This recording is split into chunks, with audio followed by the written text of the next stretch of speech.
You are now listening to Vigilantes Radio, presented by the Only One Media Group. This is the people's choice for quality interviews, celebrities, and special guests. Hosted by Demetrius Dinny Reynolds. Call in to join the mix at 701-801-9813. For the complete archive of episodes, visit onlyonemediagroup.com and be sure to like us on Facebook at Vigilantes Radio. We welcome all. Enjoy the show.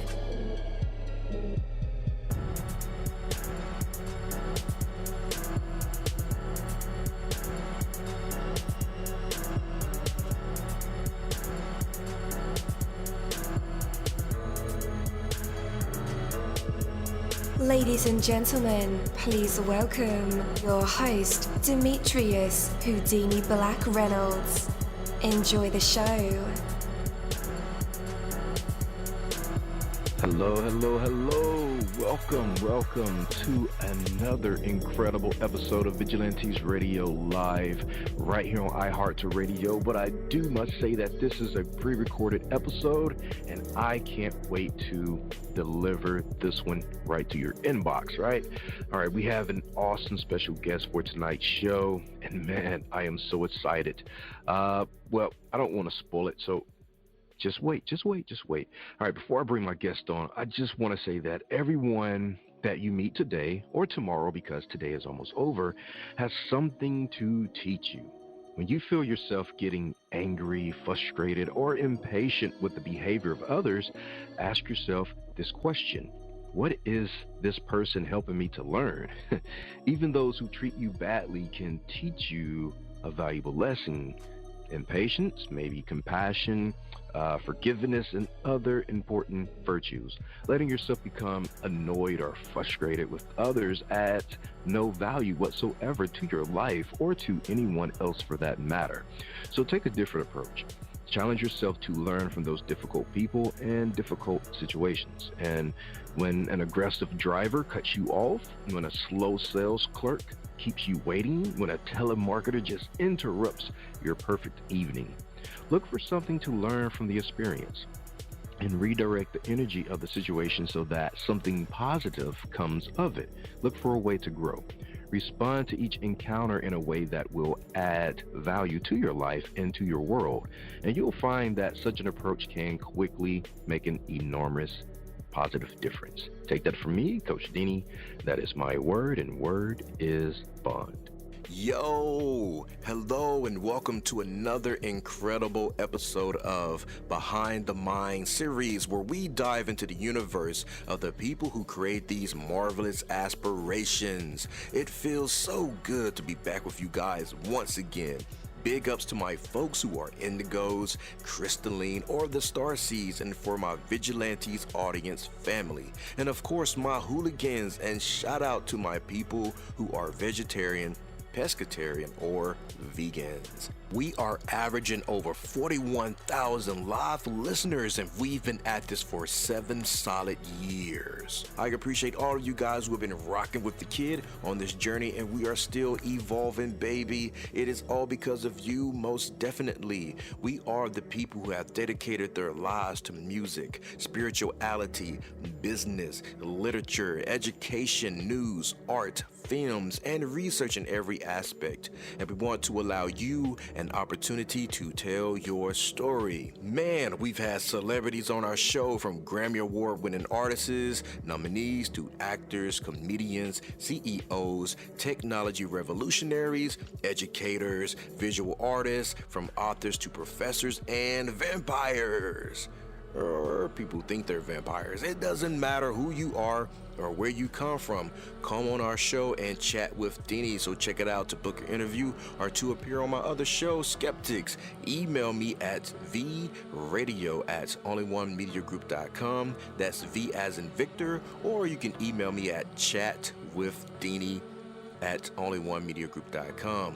We hope to get the stories behind these unique people and give them a chance to tell their truth to us and the universe. That's Vigilantes Radio purpose. You know the number to dial, 701-801-9813. Share that number with your buddy right now and tell them to tune in to connect with us or our guests, or you can hop in the mix directly from my website, onlyonemediagroup.com. Right from the homepage, you can slap that go live button and you'll be right here live in the mix and in the chat room with all of us. So feel free to shoot over some questions to ask our guests while they are here, but only as time permits. Sometimes my guests and I talk entirely too much. And as always, all episodes are available for free download. You can grab it from either Spreaker.com/onlyonemediagroup, iHeartRadio, Spotify, iTunes, Castbox, Player FM, YouTube, or any app from the Google Play or iTunes Store, or over at our website. I've conducted over 1,000 interviews and counting. Today's episode is brought to you by Dollar Seed. At dollarseed.com, all of our seeds are only $1 a pack. And we have online resources that teach you all about the rewarding hobby of growing your own plants, flowers, herbs, and vegetables. Imagine the joy you'll feel when your children actually help you harvest your first garden crop, or the pride of knowing you'll never need a florist again. Visit dollarseed.com and grow a little magic of your own for just $1. Dollarseed.com. What could be healthier? All right. Again, welcome to the show. You're listening to VRL, that's Vigilantes Radio Live, right here on iHeartRadio. This is a pre-recorded episode, and I can't wait to deliver it.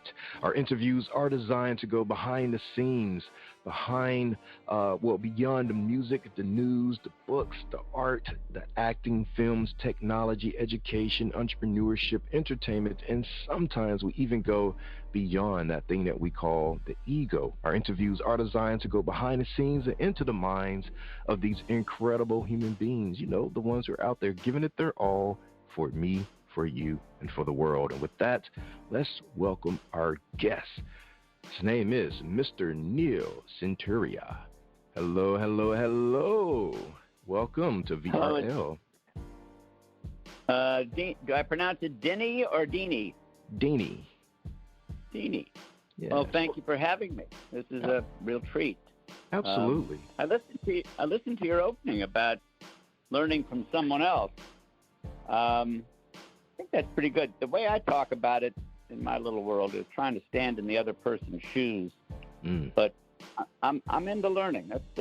I've had a few experiences in the past 72 hours, which have brought me up a bit short, gave me a chance to learn something. So I think what you have to say is pretty good. Oh man, I really appreciate that. Sometimes it is a hard lesson. Sometimes we can, myself included, can be reluctant to learn a lesson from someone who's being rude, right? And it's almost practical nowadays to kind of match rudeness. I try to avoid that as possible, but sometimes I don't know. I just give in some days. But, yeah, still learning too. Well, I wasn't going to go to rudeness. What I was going to go to, and I'll tell you about the book I wrote, is like you, I kind of read a little bit about you as an entrepreneur. What you learn is to pivot. Mm-hmm. Pivot means you think you know what you know, and something comes up and you realize you don't, and you learn from it. So learning, your example was to learn every opportunity you have. And recently, I've been doing a fair amount of learning about the company I started. But I know I'm on because I wrote a book. The book is called I Did It. Uh-huh. And the book is called I Did It, and it's the story of the largest woman-run Ponzi scheme in American history. And the woman who did it was a woman named Gina Champion-Cain. And I gather, are you in Los Angeles, Denny? We do have a studio in Studio City, but currently I'm not. I'm actually broadcasting from home in Mississippi. Jackson, sir. Mississippi. It is. Yes, sir. That's pretty special. We have, at any rate, let me sort of cut to the chase. So this book came about because I knew this woman. It's a woman in San Diego. That's where we're located. That's where the Ponzi scheme occurred. And and she ran what you would call a liquor license scam. She created fake liquor licenses and then convinced people to invest in it. It's a complicated story, and so I don't know how long you normally do your show here, so I'm not going to spend a lot of time on that. But what's interesting, when I interviewed her for maybe 40 hours over a 3 or 4 month period. And the first words out of the first interview, I know that Ponzi schemes don't work.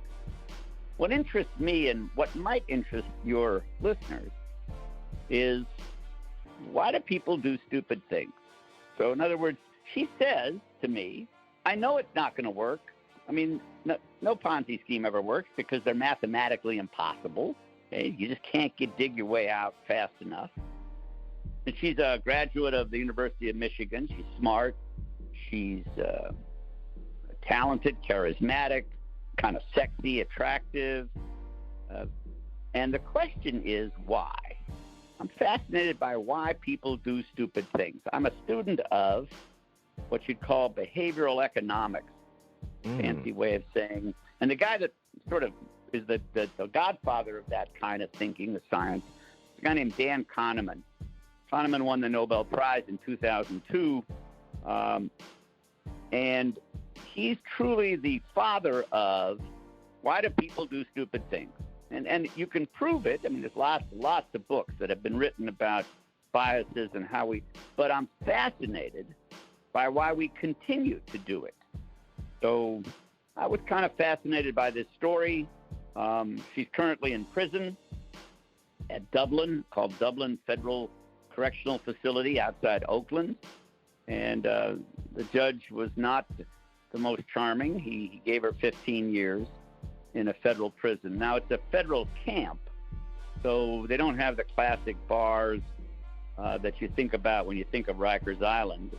You could leave. It's a camp. But if you leave, that's not that's not going to come out well. So it's a dormitory style, and it's got a long time to go. But anyway, that's why. But I thought it was an interesting story about a woman in a man's world. She was a real estate developer. So I don't know. Kind of. I hope your audience is interested, maybe in reading it. But yeah. I think that they're doing an episode on American Greed about her, and they wrote a story about her. She's kind of famous in this little town. But your story about learning from someone, I like that because maybe you learn from. I'll tell you what. I'll do it this way for you. If you ask me why somebody does certain things, and in this case, let's agree that this is a woman who had a public persona. She was extremely famous in this little town. And so when you look in the mirror, everybody has what you call imposter syndrome. When you look in the mirror and you think you're somebody, the public perceives you as. And when the reality doesn't match the public's perception, it kind of tilts you to behaving in a way to support an image that really isn't the reality, but you can't shed it. You're going down this, the example I make, I don't know if they have any skiing in Mississippi, but if you're a skier, Denny? I'm not a skier, no, sir. Okay, well, that's all right. Anyway, so if you're a skier, snow skier or snowboarder, here's the problem. I'm a skier. You're on the cat track, and you come to a steep drop, and it's got these kind of double diamond, black diamonds, and they got X's on it, and it says, really, you shouldn't go there. But you're going to go anyway, because, hey. And what happens, and recently it snowed 3 feet the night before, so you start down. You get about 150 yards down this steep, and you realize there's a cliff. There was a reason that said don't go there. Now you got a terrible problem. You either got to go over the cliff, or you got to try to get your way back up. And the answer is you can't go back up. It's 150 yards of steep snow. You're trapped. And so you have to drive, you ski down, you come off the cliff, you break your legs. And that's what happens to people. They make decisions. You kind of think you can backtrack. Maybe I could fix that. One of her ideas was as I said, it's a complicated, sort of a finance book. It's kind of a thriller in some respects, but the problem is that you can't dig your way out. You get trapped.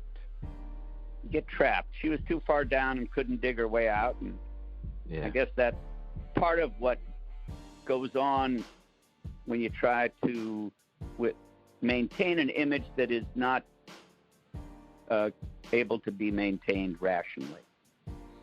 Sure. So let me ask you this, Neil. So you've known Gina for 20 years. Throughout that time, did you think that she was capable of this? I've been asked that before, and the answer is no. Now, I think a more interesting question, I wouldn't say it's more interesting, but you asked the question, which is, did you have any suspicion? And I didn't. I mean, we knew her. She'd been to the house. My wife was on the city council. She ran for mayor. So politically, our house was used now and again to raise money, and they showed up, she and her husband. And so we knew her in that way. And she was a real estate developer. And in one of my careers, I was also a developer and built about 2 million square feet of stuff in downtown San Diego. So I knew her. But here's the way you'd ask it. Here's the question. Did her husband know? Well, I mean, it was a 7.5-year scam. It started in 2012, and she was the complaint by the SEC was filed in 2019. So 7.5 years. And it was a shock to everybody. Nobody knows, of course. And then afterwards you say, well, somebody must have known. And you sort of say, well, her husband or the bookkeeper or somebody must have known. The interesting thing is, the answer is no, not really. Now, the people who knew were the people who were involved in the Ponzi scheme at Chicago Title, the people there were some other people. But in general, the question is, did you think she was capable of it? I don't think so. I wouldn't have suspected. But the thing I find fascinating is I've become friends with the husband. And I'm convinced, I am positive he never knew. And so the question is, look at your own little life. I don't know if you're married. You married? Yes, sir. Okay. Well, you come home tomorrow night, and your wife says, it's Deanie, right? Denny, I'm pronouncing it right? Yes, sir, Deanie. Okay, Denny. D. Or D. D. Yeah, that's fine. Okay. She says, D, I've been thinking about it, and I'm leaving tomorrow morning. I spent the last 7.5 years, I've been sleeping with the pool guy or the electrician or the plumber. It doesn't matter. And you say, I had no fucking idea. Are you kidding me? So how could you be so naive? Why is it that 3 o'clock in the afternoon in other words, in retrospect, when you go back, you say, well, gee, I don't know. How did you buy those restaurants? And how did we end up here? And you begin to unpack the past. Well, it becomes obvious. When people say, how could you not know? I'm going to give you another answer. Sometimes people don't want to know. So I had a first career as a filmmaker. I made movies and wrote some television and worked in Hollywood for 10 years. The very first film, I was 16 or something, 17. It was a 15, 20-minute documentary. I had talked my way into a meatpacking plant. I grew up in St. Louis, Missouri. I talked my way into a meatpacking plant, and I filmed, I made a 20-minute on how sausages are made. I'm an old man, so this was like shortly after the Civil War, I guess. So I thought this was fascinating. It was pretty good. It's a beginning film. But what it taught me was you go to the ball game, and you have a ball game, hot dog, and it's fabulous. And you root for your team. You put some mustard on it, relish, chili sauce. Great. If you ever saw how sausage was made, you wouldn't eat a hot dog. So it's kind of, you don't want to know. So you say to yourself, how many people were involved in this Ponzi scheme? There were 384 individuals. 384 people were involved in this, meaning they gave money and believed in. All right? And she knew personally maybe 65 or 70. How's that possible? Well, other bundlers, people showed up. You knew a guy, you had to know a guy, who knew a guy, who know a guy. It had to be you. You didn't want to know. I mean, there were checks that were written to Chicago Title that said the Gina deal, $100,000. No escrow, no number, just money showed up. Well, if you're getting 12% interest in a world that's 2% interest, sometimes you don't want to know. You know, I know my wife's never around at 3 o'clock on a Thursday, but I don't want to know. As long as everything's working out good, I'm okay. I think we as people, I'll digress a bit, which is sometimes we don't want to know. We don't know exactly how the money does, but it shows up on time, all the time. I don't want it. It doesn't make any sense, but I don't want to know. I like you, I've been an entrepreneur, and I've run half a dozen companies into the ground, and I've been an investor for 10 or 15 years. And there's a I won't tell you the name of the company. There's a famous story in which a guy comes to me and says they're going to factor hospital invoices, and they raised a lot of money. I mean, hundreds of millions of dollars. And at one point, I'm asked to invest, and I call my attorney, a friend of mine. I say, I can't understand how it works. And I'm thinking I'm stupid. You know, I did go to college, but I mean, maybe I'm just dumb. I couldn't figure it out. And finally, my attorney says, well, you know, I can't figure it out either. But, you know, they're paying interest. They're doing this. They're making the deal. I said, yeah, but if I can't understand it, I don't want to do it. And sure enough, of course, 3-4 years later, it blows up. It goes bankrupt. People go to prison. So it's like the people who were involved, I didn't understand it, but I didn't want to know. So I guess that's something else you kind of learn. Yeah. Wow. So, who blew the whistle on her operations? Her husband didn't know what was going on. This is 7 years in the making. That's a good question. Who? No, you're who good. woke up? Okay. So who woke up? Well, I know his name. So here's what happened. She had a program that depended on some carefully constructed, what I'll call escrow agreement and structure and how money came in and out. Let's agree that it was complex. And a guy, this is how it really happened. A guy comes to her and says, I can give you $50 million. It's a true story. I can raise you $50 million. She says, great. And he gives her an agreement to sign. This is the structure that I'm going to use for this deal. She reads it, and she's really smart. She says, I can't sign this. Well, why can't you sign it? Well, it's got 3 clauses that if I sign it, it will blow the entire thing up. I can't do what those clauses say. So she kind of says, you know, I thought about it. I'm going to turn it down. And the guy says to himself, nobody turns down $50 million. There must be something I don't understand. And he begins to dig. And sure enough, about 2 months later, he does the obvious, finds out that none of these licenses were real. Now, the question you would ask is, so this guy does some work on the internet and on ABC, which is the Alcohol Beverage Commission. And he finds something that was hiding in plain sight, D. Hiding in plain sight. Wasn't that hard to find? He said, if she's not going to take $50 million, and this is the clause that makes her crazy, it must be something I don't understand. He goes and looks it up, and it's obvious. Now, the question any rational person would ask is, how come nobody else looked? It wasn't like it was hard. This is not, you know, a Scott Turow crime thriller. This is not John Grisham. This is not hard stuff. This did not take. This was hiding in plain sight. And the answer is nobody looked because they didn't want to know. Isn't that fascinating? Didn't want to know. There are things you just sometimes you don't want to know. And he did it. So he then went to the SEC, and there's some other stuff. And eventually it became obvious that none of these licenses were real. They were made. It was like in slot machines. She'd go into the computer and look for 3 lemons. And when the 3 lemons came up, the numbers worked. That's a license. And she put them in a bundle.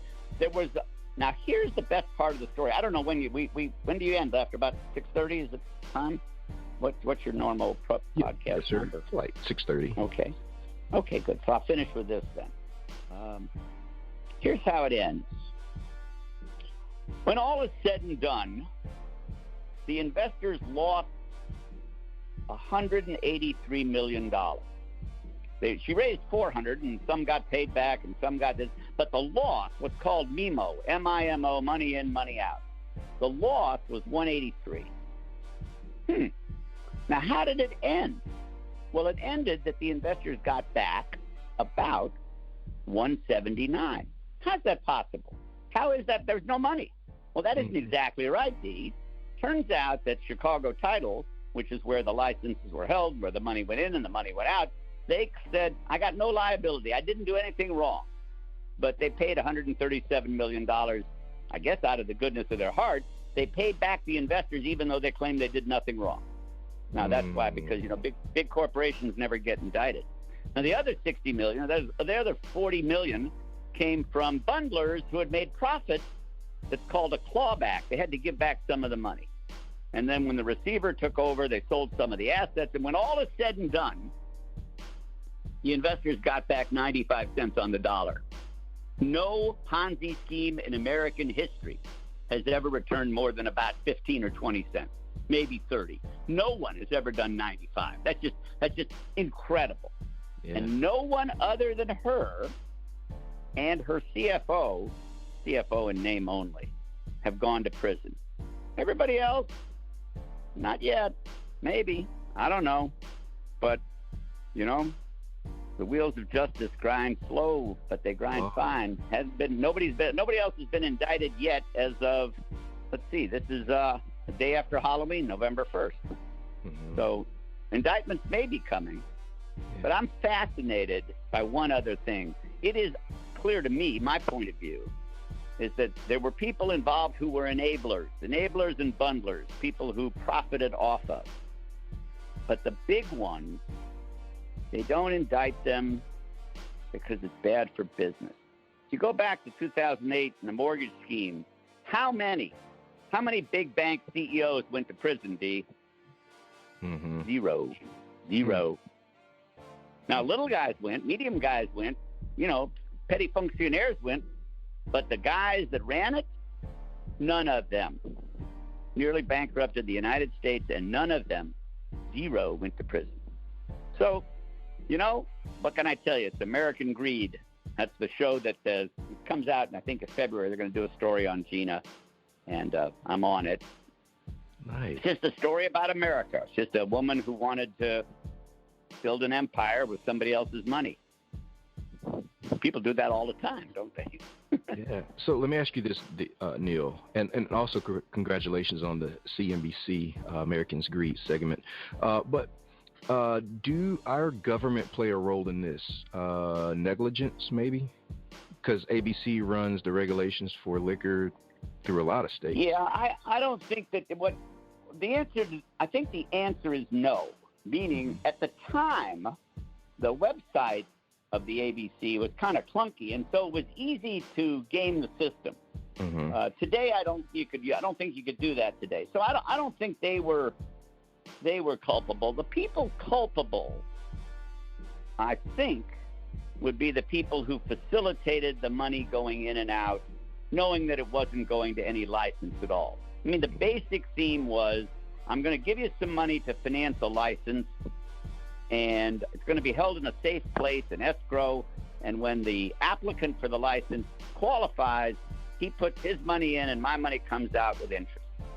And so the answer people say is, there's no risk. I remember a guy signed, there's one of the characters in the book, signs personally for $110 million of loans that he takes from banks. $110 million. I interview him. I say, we'll just let it be. Smith, what were you thinking? He says, well, I'm thinking there was no risk at all. I said, how could there be no risk? He says, well, it's in a safe place, and it's this, and it's that. And all I can tell you is I'll tell your listeners to read a book called The Black Swan by a guy named Nassim Taleb about risk and things that happen. And I'll end with this. So I spent 5 or 6 years in prison teaching. I get to go home at night. I taught entrepreneurship at Donovan State Prison. And I've interviewed maybe 70, 80 of my favorite felons. Lots of them. I'm a well-known character down there. And here's the question. right before. I asked him, I said, Bob, right before you pulled the gun, robbed the bank, sold the drugs, shot your wife, right before, what were you thinking? Answer, thinking I wouldn't get caught. 99 times out of 100. Thinking I wouldn't get caught. People run red lights. They have 5 drinks. The guy says, take an Uber home. He says, no, I'll drive. They're thinking I wouldn't get caught. That's a hell of a way to live. Kind of risky, don't you think? Oh, yeah. Very risky. Yeah. Well, Dee, you're quite a character. I know you mostly do music. I was reading about you, and I don't know anything about music. I'm back in the age of Fleetwood Mac. Hey, great Bob band. Dylan. Yeah. I'm an old man, but I think you're kind of a hip guy, and I've read about you, and I like your themes about people. I believe in that. Yeah. Bob Dylan's such a credible songwriter and lyricist. I don't get too many Bob Dylan fans on the show, but yeah, I've done music for a while. I'm recent retire as of the last 3 years, just to focus on entrepreneurship and more of the structure and infrastructures of the music business, because it's changing. So does data and how we consume information now. So that's more my focus, and being a bridge for people and communities. Well, I think you do that. I'll end with this. How did you pick the name Vigilantes Radio? I love it. Well, I was in a band called No Longer the Hero. It's and it was about when you give it your all and the hero no longer is the hero. So we made melancholy music about just up and downs of life, and kind of, the big why. Why are we here? What are we doing while we are here on this planet? Are we helping the future? Are we ushering, the new future? Things like that is what we did our music, and we couldn't find placement in terrestrial radio, so we created our own station, the Vigilantes, because we were no longer heroes, right? And I like that. Yeah, it just transpired into an interview show. Well, you're quite terrific. You're kind of famous, which I like, and I appreciate you getting a chance to chat. If anybody's listening and they like it, the book is called I Did It, and I'm easy to reach. My email's on the book, and I'm glad to talk to any of your listeners. But I'm grateful for the time, and I like the place you stand when you talk. Your opening was all about learning. I think I can end with that. I like that. That's part of what the teaching of entrepreneurship is, and I know you do that. Yes, sir. So I'm appreciative of it. So thank you for your time, and have a great evening. And Mississippi, a lot happening tomorrow. There's going to be an election in 7 days. Let's not go there, but maybe we'll talk in a couple of weeks. We'll see what happens. Yeah, you know what? You I really appreciate you, Dill, and I really would like to get you back on the show. Just a guy of your stature. I believe you have so much knowledge and things to share with us all, so many stories, and just what you do is incredible, especially at the Well, you're kind, but I'd like to, I like you, I'm kind of a good, you learn a lot by asking questions, and you let me kind of roll. Now, if we turn the tables and I come on again, I'm going to ask you questions. I'm good. I know that trick to kind of. There's what's called. I'll tell you a quick story. So I write a column for the local paper here called the San Diego Union-Tribune. I write a column every week on Mondays on entrepreneurship, and there's a story about learning how to have conversations. And the story goes about what's called follow-up questions. Now, the way you run an interview, and you're good, is you listen to what he said or she said, and then there's a follow-up question. You've got to kind of get to the follow-up. Here's the best part of this. There's a study done. I forget whether it's Stanford or Harvard or Michigan. Who cares? Then there's a study done. Here's what it says. In the dating sites, when you go to those speed dating sites, and a speed dating event where you get to talk to somebody, he said, if you ask one more question, the chance of somebody saying yes increases by about 80%. It's the last question. It's the follow-up question. Ask one more question. I love it. Yeah, on the other hand, I'm happily married for 30 years, so I don't ask any questions. Wise Dean, man. stay well, and thank you. And you can call me back anytime. I think I'd be glad to chat with your crowd. All right. I love it. You got a good following. Thank you, sir. Thank you. Be safe. We'll be in touch. Thank you for the courtesy. Bye-bye. Yes, sir. Take care. Hey, guys, such a great episode. Can't wait to send it to you. This episode was also brought to you by Humble Budget. Have you struggled budgeting your finances? Don't worry, you're not alone. HumbledBudget.com, that's HumbledBudget.com, is the help and resource you've been searching for. HumbledBudget.com is a personal finance and educational website with a great variety of topics when it comes to budgeting, taxes, investing, and the popular topic of FIRE, financial independence, retire early. HumbledBudget.com has a goal, and that's to help you reach your financial dreams, no matter what your goals are when it comes to finances. It doesn't matter where you start, where you come from, or where you are right now. HumbledBudget.com can help. What are you waiting for? Take that first step to the financial life you've dreamed of and go to HumbledBudget.com. That's HumbledBudget. HumbledBudget.com. Thank you, my Vigilantes family, as always, for checking out my podcast over here at Vigilantes Radio Live. All episodes are available for free download, and you can grab it from either Spreaker.com/Only One Media Group, Spotify, Castbox, iHeartRadio, iTunes, YouTube, the app Podcast Addict, or over at our website, which again is onlyonemediagroup.com, and that goes for every single show that we've ever aired. If you like to request some music or send something for me to play, email it to vradio@onlyonemediagroup.com. That is V as in Victor. And here's my disclaimer: we are genre free, we do not judge, and we absolutely do not base our opinions on hearsay but facts alone. And actually, scratch all of that, because all of my opinions are always right. That's the bottom line. This is my show, so deal with it.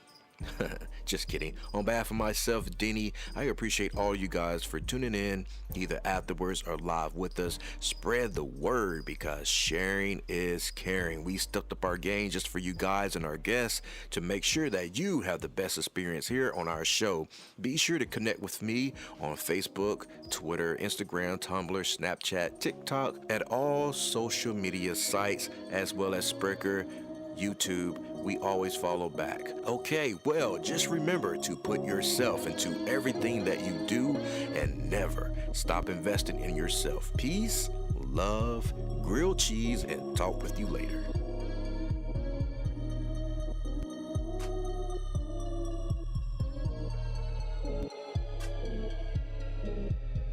You are now listening to Vigilantes Radio, the people's choice for quality interviews, art, music, and hot topics. Hosted by Demetrius Houdini Black Reynolds of the duo No Longer the Hero. All episodes of this podcast are available for free download at www.onlyonemediagroup.com. This is a Seventh Sign Regime Rebirth Worldwide Syndicate exclusive.